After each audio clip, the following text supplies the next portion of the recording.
Welcome to Conversations. I'm Muqtedar Khan, your host, and today I'm going to talk to you about what we call as the beginning of the old great game. So, in the mid 19th century, from around 1850 till about 1920, 1910, there was great power rivalry and great power competition in Central Asia and Afghanistan. Afghanistan became the epicenter of politics between the Russian Empire, which was expanding into Central Asia, and the British Empire, which was at that time its most prized asset was basically India, and it was expanding towards Afghanistan. So Afghanistan became that point where these two powers met.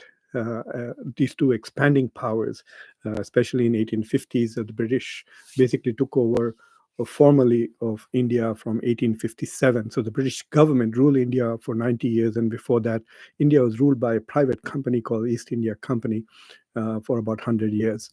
So these two empires were expanding, and so what emerged, the geopolitics of the Russian Empire is expanding into Central Asia, and the geopolitics of the British Empire basically created what is called as the Great Game. Uh, and now I think the Great Game has begun all over again, and so there's two great powers are now competing for influence in this region in South Asia, Central Asia, West Asia, and those two powers are India and China. And once again, Afghanistan is becoming the locus of competition for these two powers. So so let's look at what happened in the past 2 or 3 days. In the past 2 or 3 days, there was a trilateral meeting in Beijing hosted by the Chinese Foreign Minister Wang Yi, and he was hosting Pakistan's Deputy Foreign Minister, Deputy Prime Minister, and Foreign Minister Ishaq Dar, and the Afghan Acting Foreign Minister Muttaqi, Amirullah Khan Muttaqi. So these three people met in Beijing, and they talked about advancing. Let me share what they were talking about: advancing counterterrorism strategy, cooperating on counterterrorism, building stability, and Muttaqi, on behalf of the Taliban government, basically tried to assure China that there will be no anti-China terrorism happening uh, or coming from Afghanistan. So Afghans will ensure that there is no anti-China terrorism coming from Afghanistan, and so they are also promising, I guess, that there will be no. Saurav Pandey, good morning. So there will be no anti-China efforts, especially with regards to Tajikistan, Xinjiang, Eastern Turkestan movement of the Uyghurs, who a part of them were always campaigning for secession from it was basically secessionist movements, and also the rise of Islamic radical movements in that region that China is so worried about. uh, but it's very interesting that this meeting which was there in Beijing, there was a meeting in Kabul where Pakistani and Chinese envoys in Kabul met with Muttaqi. So that was in preparation for this conference in Beijing. So what China has done is has promised to extend the Belt and Road Initiative and the CPEC project, China-Pakistan Economic Corridor. This project, which goes all the way from land route via Karakoram Highway all the way to the Gwadar port in Balochistan, and they're going to extend this into Afghanistan. So Afghanistan is already a member of the Belt and Road Initiative. It joined, I think, in 2017.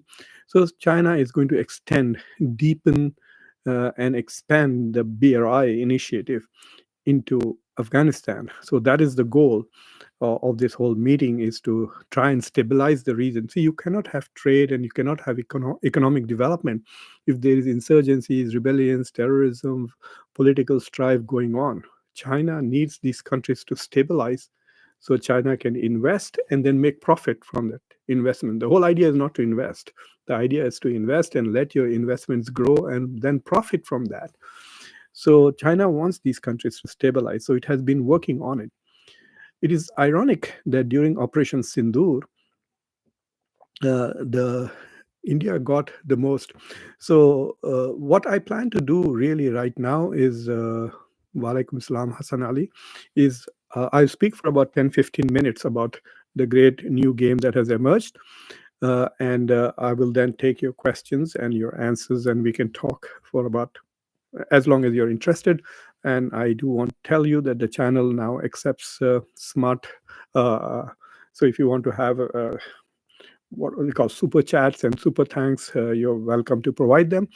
And don't forget to subscribe to the channel, like this video, also share this link with your socio-political network, and don't forget to ring the bell when you subscribe to the channel.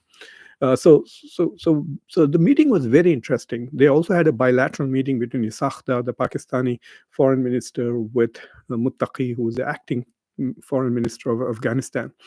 So the idea is that if these three countries can come together and stabilize the region, then China is willing to invest more and more into the region, expand CPEC. So this becomes a challenge for India, because during Operation Sindhu, the country that actually actively supported India in some ways was Afghanistan.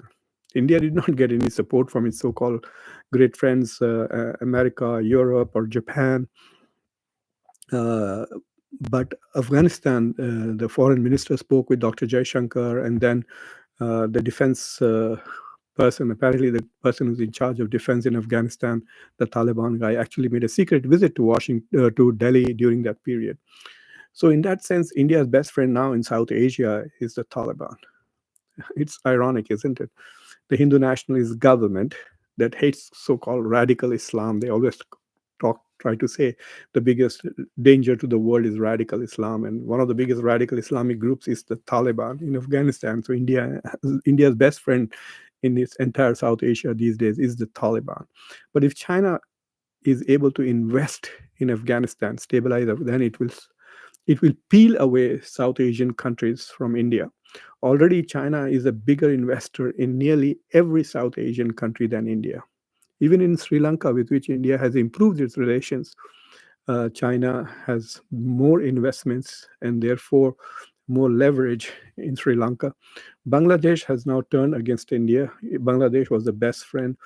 When Dr. Jaishankar was asked about neighborhood first foreign policy and the failure of India's neighborhood first foreign policy, because it doesn't have good relations with Pakistan, it doesn't have good relations now with Nepal, it does not have good relations with Maldives, then they would always point to Sri Lanka, where India helped Sri Lanka during its economic crisis, and is good relations with Bangladesh under Sheikh Hasina. But now Bangladesh under Muhammad Yunus has become a very hostile country to India.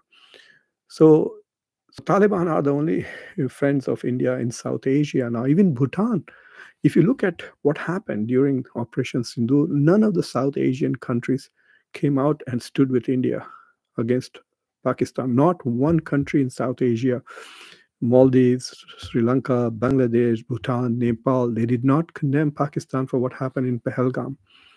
India's diplomacy in the region has been a failure. Now, if China is going to go and invest billions of dollars in Afghanistan and extend CPEC, then India needs to worry that it could lose Afghanistan as an ally. Afghanistan is very important for India because it kind of sandwiches Pakistan and eliminates Pakistan's strategic depth. In cricketing terms, for those of you who understand cricket, it's like saying that you have taken away the back foot option.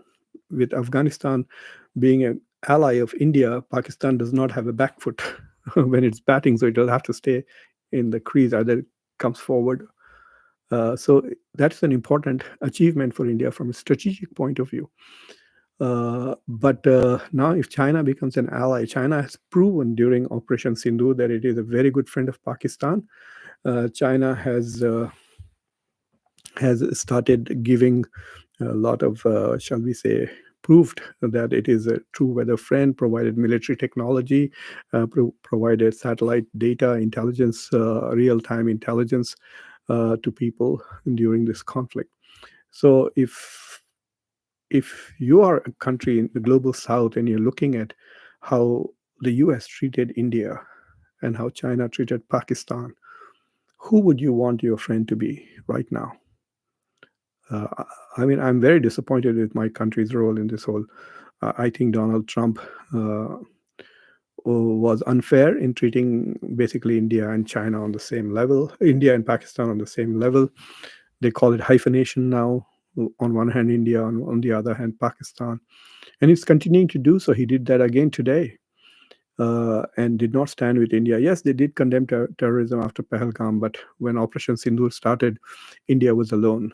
And so Afghanistan was the only country that kind of sort of cooperated with India during this, and I suspect that they did provide some intelligence also to India.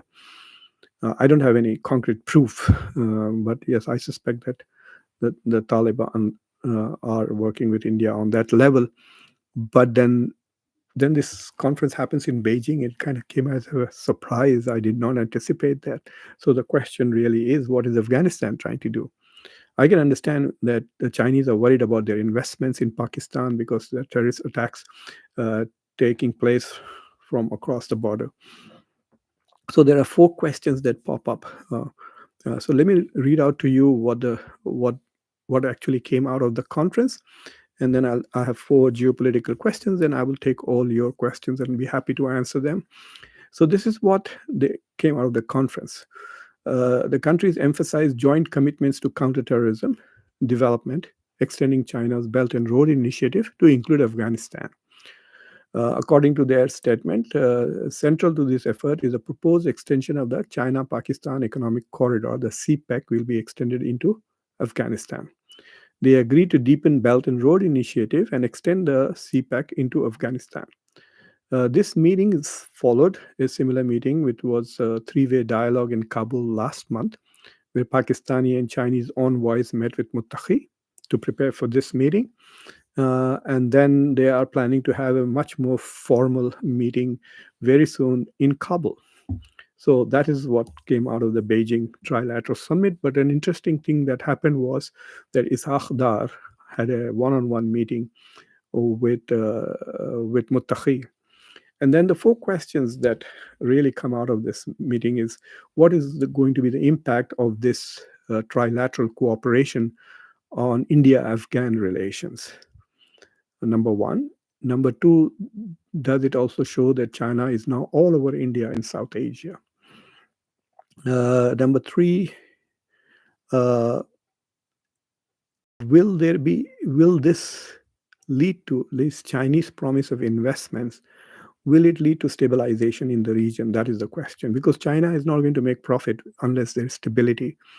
You don't just invest for the sake of investing. You invest in order to profit from it, and you cannot.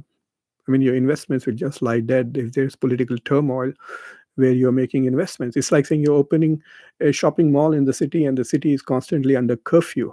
No, you want the city to be stable. You want people to be working. You want people to be making money so they can go to your mall and shop, and then you can make profits. So stability and prosperity is very important for investors to get their returns back.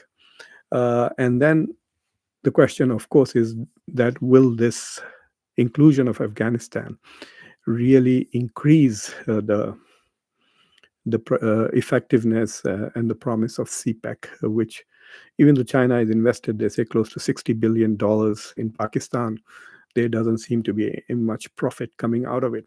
So anyway, those were my observations for today, and now I'll be happy to take your questions. And as I wanted to remind you once again, super chats and super thanks are welcome. Saurav Pandey, good morning to you too. Thank you very much. Hassan Ali, walaikum salam. Zoheb, please speak in Urdu. The listeners are Indians and Pakistanis. This channel, unfortunately, Zoheb, is blocked in India. So this is going to be my global channel. So you can watch Conversations 2025. It is my India channel, which is available there. That's completely entirely Hindi Urdu. And so going forward, this channel is going to be mostly English, but I will be able to take your questions and I might answer the questions in the sense that I will make the presentations in English, like I did just now, because I want my students to benefit. I'm not going to shut this down, even if people stop watching, because I share this with my students and I have literally hundreds of students who watch this. So, but I'll be happy to answer your questions if they are in Hindi or English. Thank you very much for yes. I think my take on Rafales is much closer to the truth than what is being said in India. Uh, Time to wake up. Who is this time to wake up? You're getting confused. Prophet Muhammad, peace be upon him, had the same number of wives as Krishna. Go and check.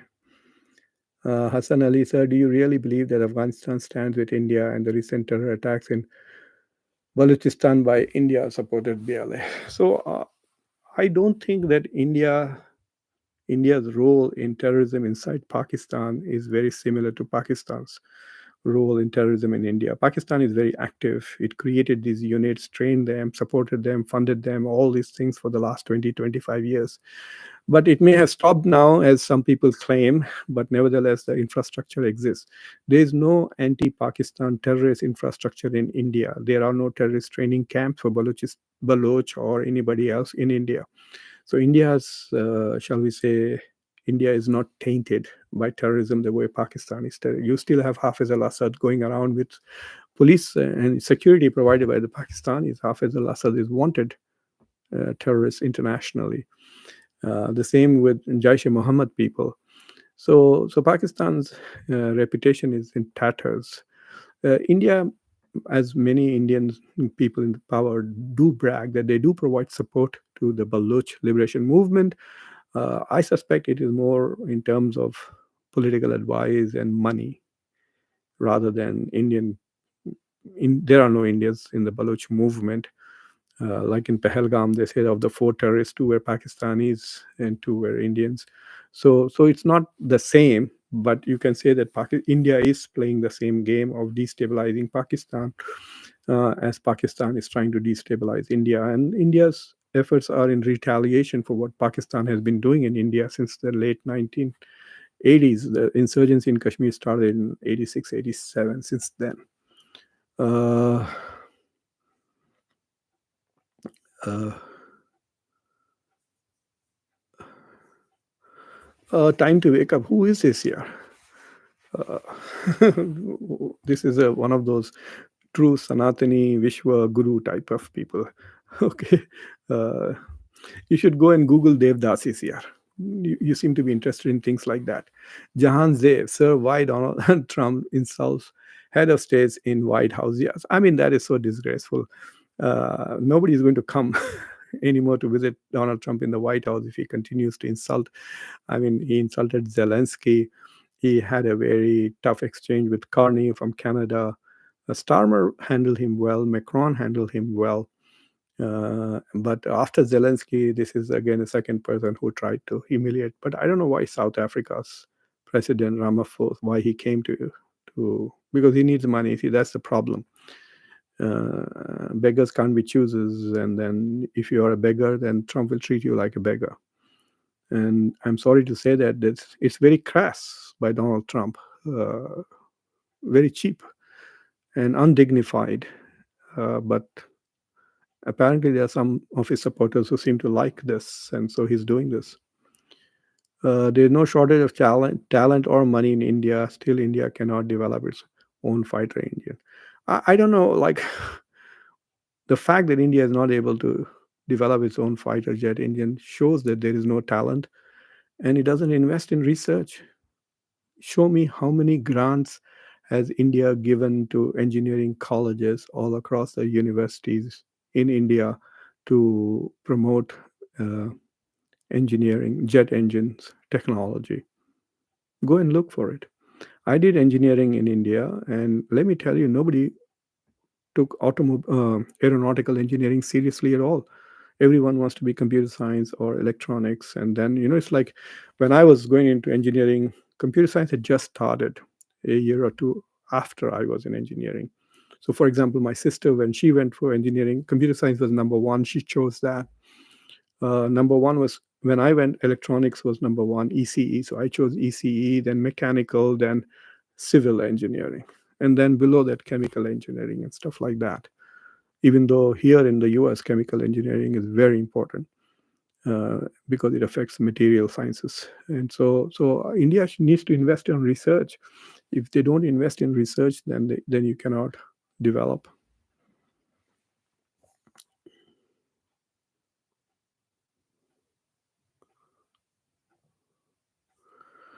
I don't know, Jawad Habib, what your question is. India, you from? I'm from Hyderabad, India, yes. But I came to the United States 30 years ago, so I've lived a majority of my life here in the US. So I was in my mid 20s when I came here.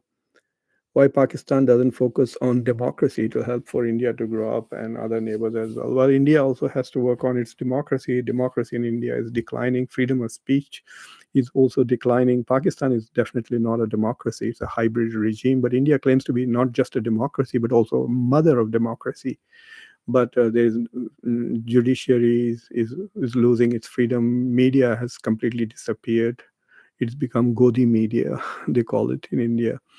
So if you don't have freedom of thought, freedom of speech, equal treatment of minorities, etc., then you're not a democracy. Yes, you may have elections. So when you have elections, but you do not have freedoms, then it's a electoral autocracy, which is how mm, think tanks like VDEM has classified India as an electoral autocracy. So you may have elections, but you don't have democracy. MM Khan, walaikum salam. What's your question, MM? Okay.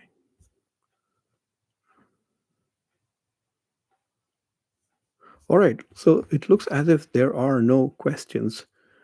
So, or has there been a delay? Oh, there is a question here from Sushil Kumar. Hello, sir. What is Western countries' interest in supporting Pakistan in that reason? So I did a show that which I did yesterday on this channel, and I also posted it on the other channel. There, one of the reasons, or the real reason, why Donald Trump was being so nice to Pakistan during this, I think it is that Pakistan in April had something called Critical Mineral Forum or something like that on April 8th and 9th, where one of the State Department people, Eric Meyer, went there. And he also, I mean, he's a low level bureaucrat in the State Department, but he gets to meet Asim Munir, the guy who within a month was going to become field marshal.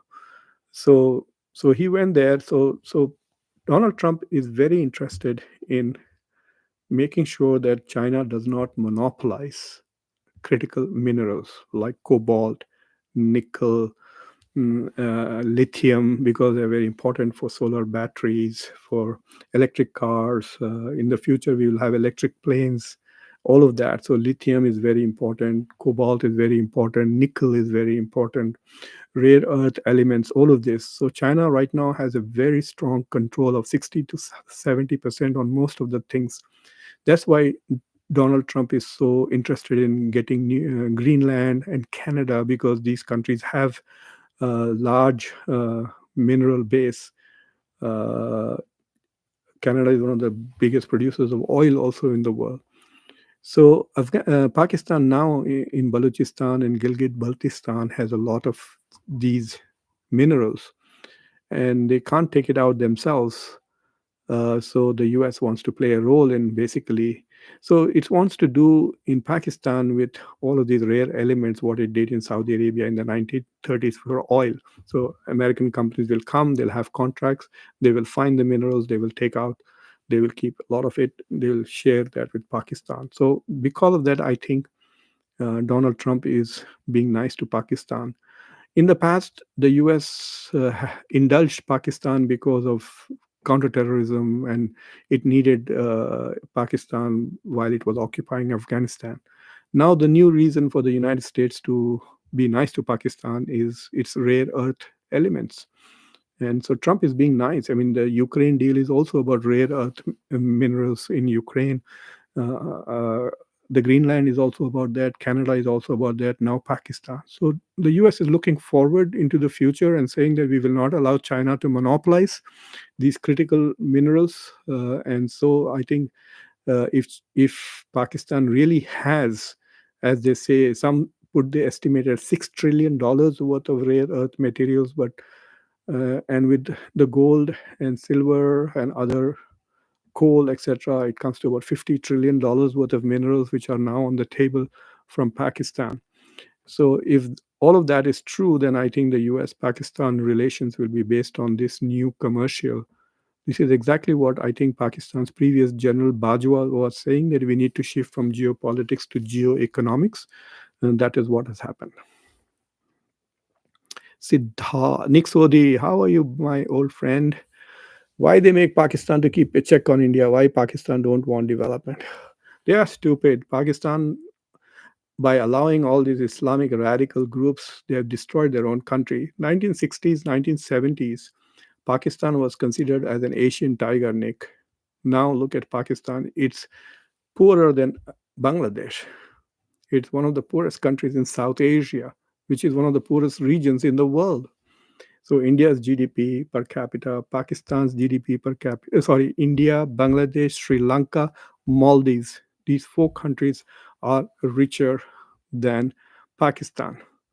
I don't know of the cuff. I don't remember what Nepal's per capita is, if it is more than Pakistan or not. But in terms of per capita income, Pakistan has become a very poor country. Pakistan's total GDP is about $100 billion less than uh, Bangladesh, and Pakistan's population is about 100 million more than Bangladesh. So think of that. Pakistan is about 250 million. Bangladesh is about 170 million. And Bangladesh is 450 plus $1 billion. Pakistan is $350 billion. Siddharth Pandita, there's a lot of talk of untapped assets. India's temples have got more than 25,000 tons of gold. Can't it be used to fast track our growth? Can it be applied? Yeah, see, who has this gold, right? What are they doing with that gold?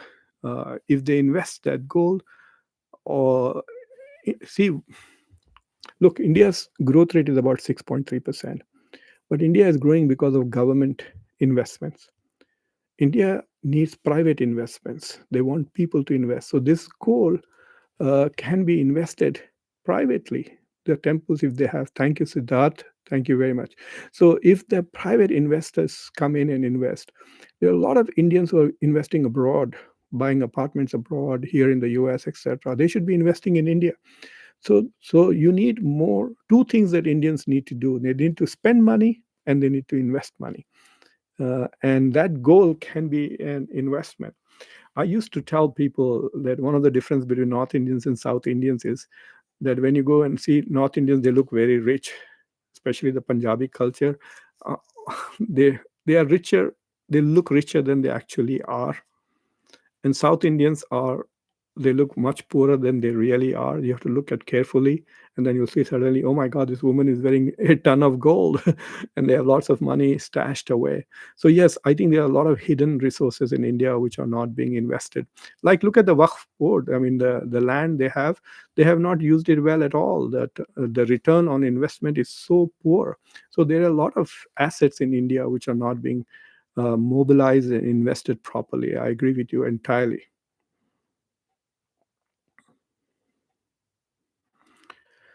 Trump has undermined the Quad, no doubt. Trump is, I think, somehow, I think, is a bit angry with India. He didn't speak with Narendra Modi after the Operation Sindoor. He's using JD Vance, so he has reduced Modi's status to say, you know, as you would say in Hindi, mere chamche se baat karo. It's like that. So that is one problematic thing.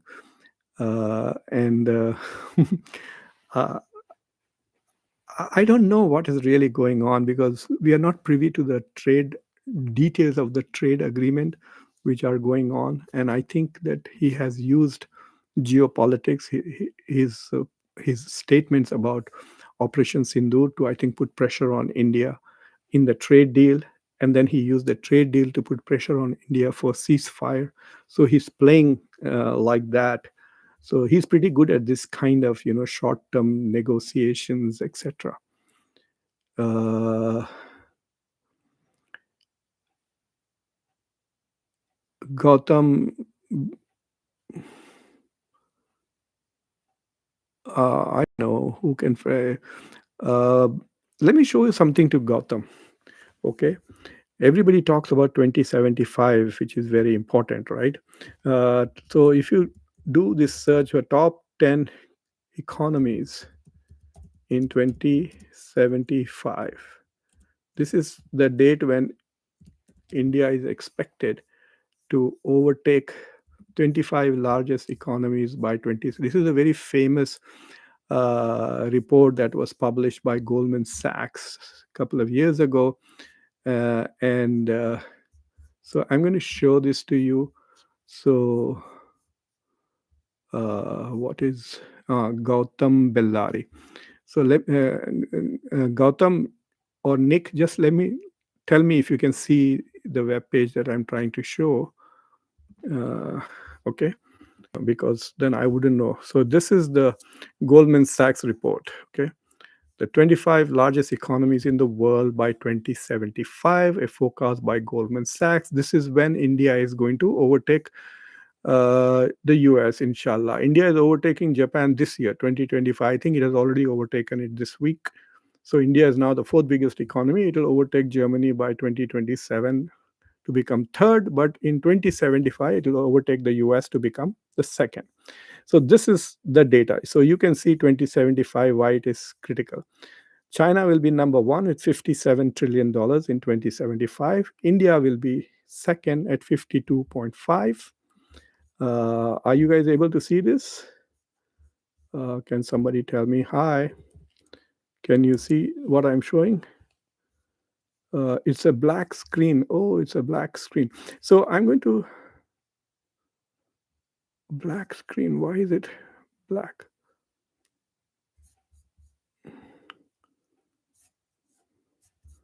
Let me go back there again and try again.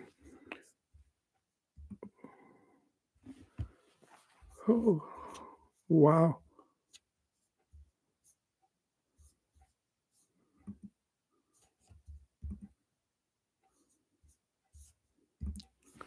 I don't know what has happened here.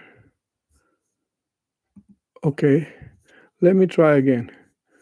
Oh, now you can see me. All right. So let me try to try and share it again. The 25 largest economies. And I'm coming back. So I'm able to see it now. Now, sir, should India try and make. So anyway, so 2025, the top uh, three economies are going to be China at 57, India at 52.5, US at 51.5. That is why that year is that India will overtake the US. Number four is Indonesia. Number five is Nigeria. Number six is predicted to be Pakistan. So that is the point I'm trying to make. Everybody in India seems to be predicting that Pakistan is going to collapse economically. Pakistan is going to become, So I'm going to share the link to the report of Goldman Sachs. This is a report that a lot of people in India highlight this all the time.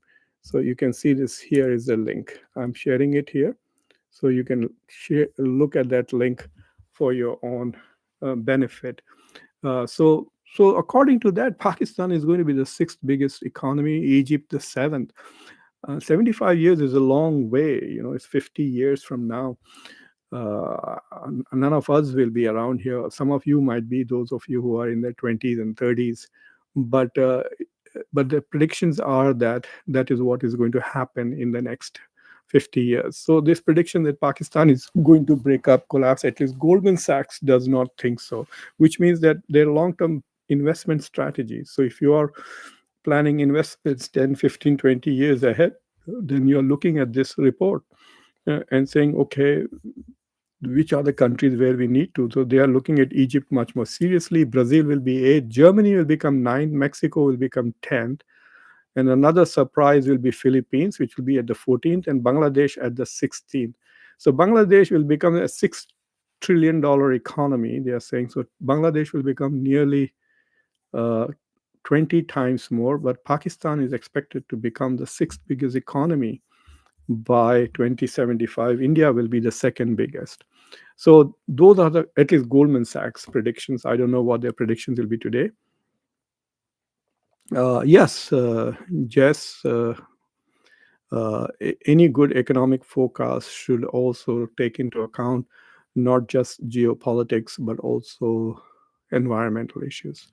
because Pakistan also is constantly, there are floods and earthquakes with much more than anywhere else in South Asia, if you have noticed in the past 3-4 years. So that is the scenario. Any other questions? Uh, Sir, should India try to make trilateral forum with Iran, India, and Afghanistan? Well, the problem with Iran is that the US has, very clearly said they even removed the Chabahar exception that they had before, which allowed India to not buy Iranian oil but invest. So as long as the US is imposing sanctions, India's hands are tied. Uh, so only those countries which don't care about the US are able to invest in Iran. So China has big investments. Russia has very close relations. And India is losing Russia because Russia is becoming more and more dependent on China. So in fact, right now, the trilateral arrangement between Russia, China, and Iran is much stronger than Iran, India, and Afghanistan. Plus, if Saudi Arabia and Iran's relationship, which is supposed to be normalizing, if it doesn't improve, then India can't have both going at the same time. IMEC with Saudi Arabia and another trilateral with Afghanistan and Iran. It'll complicate relations. So either India should be part of one camp, or it's like being part of BRICS as well as part of trying to become part of G7. Talking about G7, somebody asked a question about Canada relations. Apparently, there is a pretty good chance that Narendra Modi will be meeting with the Canadian Prime Minister at the G7 summit. G7 is this year going to be hosted by the Canadians. I think Canada is the president of G20 for this year, and I think they are going to invite Modi. So that is a good chance for Canada and the US to press the reset button on their relationship. Uh, Hassan Ali will, well, if India is that rich in terms of economy, size, and foreign exchange, why over 800 million people in India? India, there are two Indias, Hassan Ali. Somebody said very interestingly that there are four Indias. There is one India which is like Bahrain and Qatar, 1% of the country, very rich. Look at Ambani and Adani. They are the two of the top 10. They are in the top 20, I think now. Ambani is in the top 5 or 10 billionaires in the world. So India has a lot of billionaires. So 1% of India is like Qatar and Bahrain, very, very, very rich. And then there is another 8-9% of Indians who are like a European country like Spain, etc. That is about 10% total. And then there's another 10% of Indians who are living maybe like Iraq and Iran and Turkey, etc. Upper middle income economies. So, and that is your 40-50 crore people right there who are living, middle class, upper middle class income. And then you have 80 crore who are very, very poor, who are still living on less than $2 a day. And that's why they need free food. And so that's the huge difference. There are some people who are very, very rich and some people who are very, very poor. When I was in Hyderabad in April, I was having dinner in somebody's house. An old friend of mine, an engineer who's probably worth $20-30 million, and servants in their house who are making 30,000 rupees a month, which is what, two, three, $400 a month. So you have such disparity in wealth in India. So yes, you're right. India is very rich. India probably has about 40 crores people, 40 to 50, 60 crore people who live like Europeans, and about 80 crore people who live like Indians, sadly.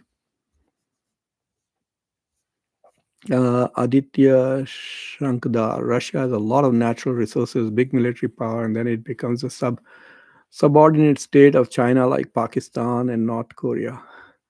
Not entirely, but I compare Russia is like Pakistan, a developing country with nuclear weapons, uh, but its per capita income is around $12,000 to $14,000. So it's much more developed and wealthier. It has lots and lots of resources and a huge land mass. It's the biggest country in the world, but their population is also decreasing. All of these countries are decreasing. They have population problems, but Russia also wants to be a great power. It doesn't have the economy. Russia is just a $2 trillion economy. Russia is smaller than Italy. Russia is smaller than Texas. Do you know that California is bigger than Germany or Japan? I think California is the fourth biggest economy in the world. US, China, Germany, California, then Japan, and then India. So Russia is smaller than many American states. Definitely smaller than Texas, definitely smaller than California, maybe even New York. So it's just a $2.5 trillion economy, Russia. So what can it do? It's half the size of India in terms of total economy. Uh,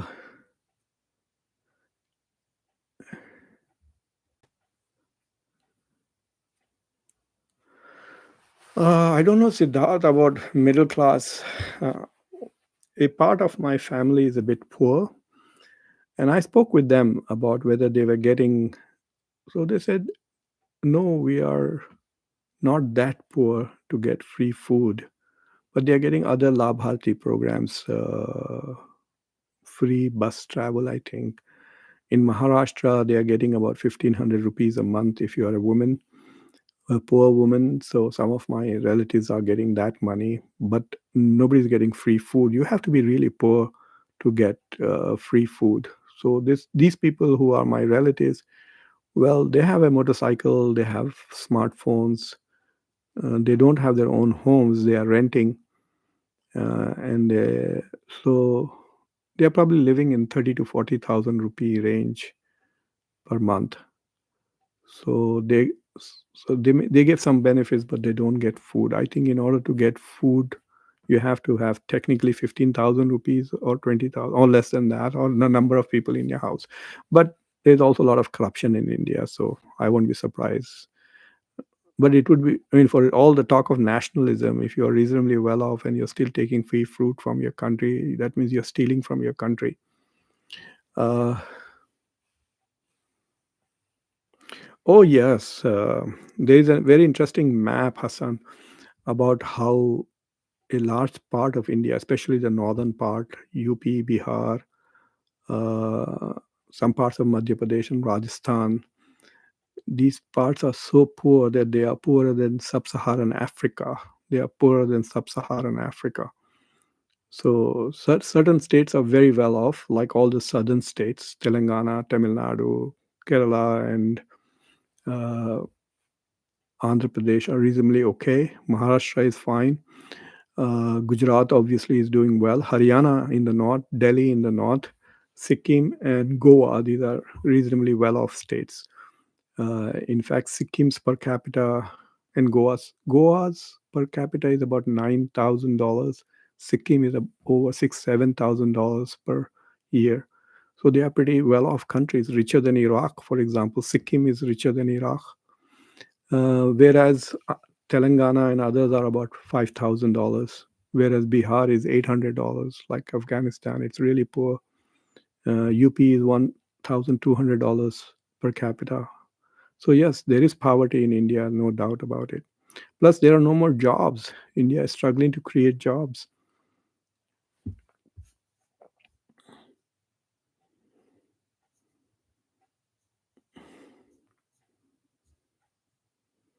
Oh, that's a good question, Aditya. Aditya Shankdar. What is the difference of Indo-Pacific policy of U.S. between Biden and Trump? This is the kind of things we talk about in my classes in American foreign policy. So, so basically, in order to understand the Indo-Pacific, I'm going to stop after this question. But you're welcome to stop me from going by sending if you can, definitely a super thanks or a super chat. But anyway, so and subscribe, please subscribe to the channel. So this is what happened during the Obama administration. America began to become fully aware that 30 to 40% of the global GDP is now coming from Asia.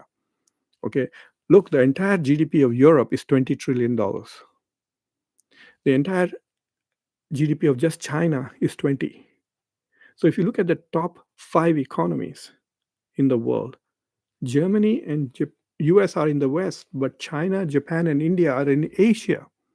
So China, Japan, India, which is $28 trillion. Add to that Taiwan, Malaysia, Indonesia, South Korea. So suddenly you have a bunch of countries which together are nearly double or than Europe. So 35 to 40 trillion dollars are coming from Asia. And so Obama said, "Oh, why are we stuck with Europeans who are just a pain?" And the Asians are they're vibrant. The economies are growing at 5-6%, whereas here Europe is growing at 2%. So Obama turned, instead of looking towards the east, which is Europe, he turned towards the west. So he turned away from the Atlantic towards the Pacific Ocean. It's called the pivot to Asia. Then comes Donald Trump, and he changes. He said, "Why are you just focusing on the Pacific Ocean? Let's also look at the Indian Ocean." And so he made this Indo-Pacific strategy. And what Indo-Pacific did is bring India into this whole issue. So Trump was the one who coined this phrase, the Indo-Pacific strategy, in 2017. His national security strategy, you can see it. If you just Google Trump's national security strategy 2017, it'll pop up, and there you can see how the Indo-Pacific strategy came. And the whole purpose of the Indo-Pacific strategy was to block China, but also to increase U.S. role and presence in Asia, both economically and from security wise. And then U.S. has treaty allies in Asia like Philippines, Japan, South Korea. And the U.S. has last few major wars that U.S. has fought is all in Asia: Afghanistan, Iraq, Vietnam, South Korea. So U.S. has now become very important. Asia became very important. So then Biden comes, and Biden elevates the Indo-Pacific to create this whole Quad thing, and makes the Quad at the level of the heads of state. This is Biden's contribution of elevating it and making India the most important player in the Indo-Pacific strategy. So while Trump made Indo-Pacific important, Biden made India important, the most important country in Asia. In fact, Biden said that US-India relations are the most consequential relations of the 21st century. Uh, Now Trump comes, and where is the Quad? It looks as if the Quad is dead at the moment. And so Trump 2.0 is not very hot on Quad or Indo-Pacific. Trump 1.0 was, but Hexet, the Secretary of Defense, one of his earliest visits was to the Indo-Pacific region. So we will see what happens. This administration is trying to do too many things in too little time, and so they're neglecting many things. Uh, Nick, I think so too. I don't know what the poverty line is, but you have to be poor to qualify. If people are cheating, that's a different thing. Iron Dome, is it required another Star Wars? It's not the Iron Dome. What's he calling it? The Golden Dome. Yeah. Golden Dome is going to cost trillions of dollars, and it's going to take 25 years. It's like every year, like last time he was here, he said Space Force. Remember, Space Force was created by Trump in Trump 1.0. Now this time, this is the Golden Dome. I don't think the US has the money. I don't think the US needs the Golden Dome. It has two oceans that protect us. Like John Mearsheimer says, the incredible stopping power of water. So if you remember forts, the old forts, especially in the West, they used to have moats around them. They would dig up holes and fill them with water so that the cavalry cannot charge to the fort, because then if you come charging, you'll fall in the water. So moats used to protect the fort, so they were using water to protect the forts. America has a natural two oceans protecting it. Imagine trying to invade America. It's not a joke. How are you going to land troops? How many troops do you need? You would need 100, 200 million soldiers to land. So invading the US is just next to impossible at the moment with the current technology. And I don't think any country has the capacity to invade the US at the moment. So US doesn't need a dome unless there is a fear that hypersonic missiles can be launched from far. So there will be no invasion of the US, but a barrage of say 10,000 hypersonic missiles with tactical nuclear weapons. Is any country presenting that kind of a threat to the US to have a golden dome? I don't know, but who knows? Maybe there are some forecasting. There was a small think tank inside the Department of Defense which used to do forecasting about the future. And so when they did this net assessment, they used to call it the Office of Net Assessments, which I think uh, mm, Elon Musk has destroyed. The Google it called the Office of Net Assessment. In the 1980s, they had predicted that China would be a great power challenger to the US. It's amazing when I show that to my PhD students and we discuss that as to how did they predict in 1980s that China would be a rising power and a threat.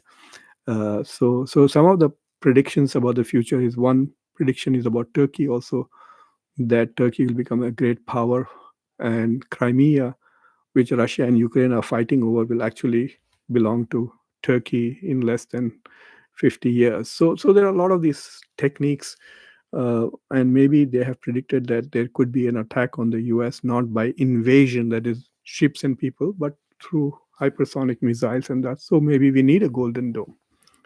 Muhammad Adnan. Sir, Taliban will prefer any country, India or China.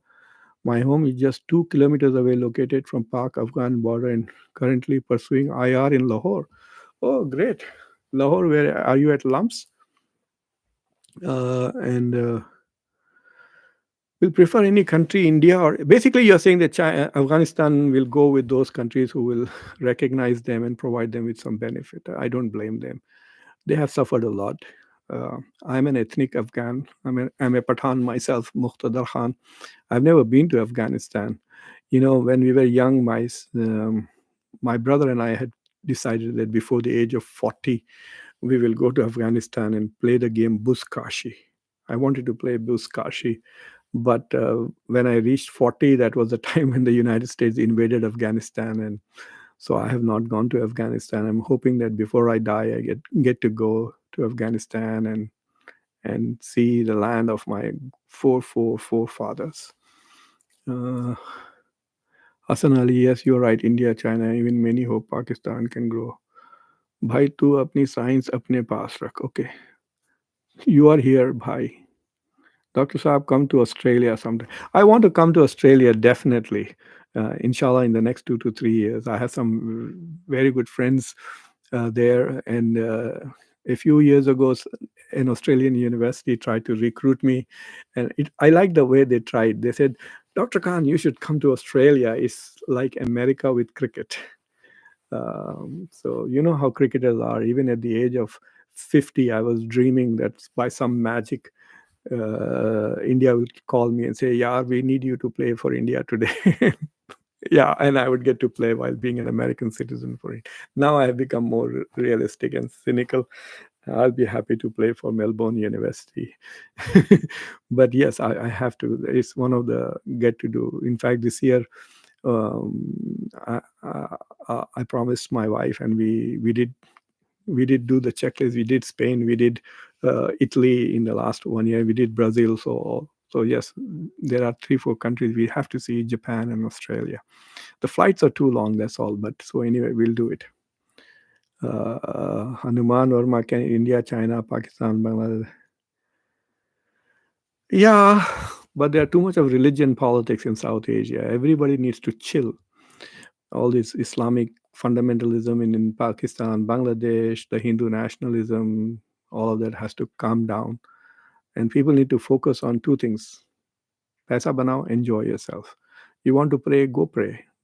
Don't bother other people. You don't want to pray, don't pray. You want to play, play. if they come with that ideology, then yes, it can become a free trade zone. They'll benefit. Everybody will benefit in many ways, uh, you know. And but unfortunately, there are too many factors which prevents. So anyway, if there are no more questions, I will take your break. Everybody, thank you for watching Conversations. Now I'm beginning to actually recognize some of you, and so a lot of you who are here. Hassan Ali has been here. Nick is always around. So thank you very much for watching. Thanks, Siddharth. Once again, Siddharth Pandita, thank you very much for your super thanks. And everybody else, take care. Uh, Bye.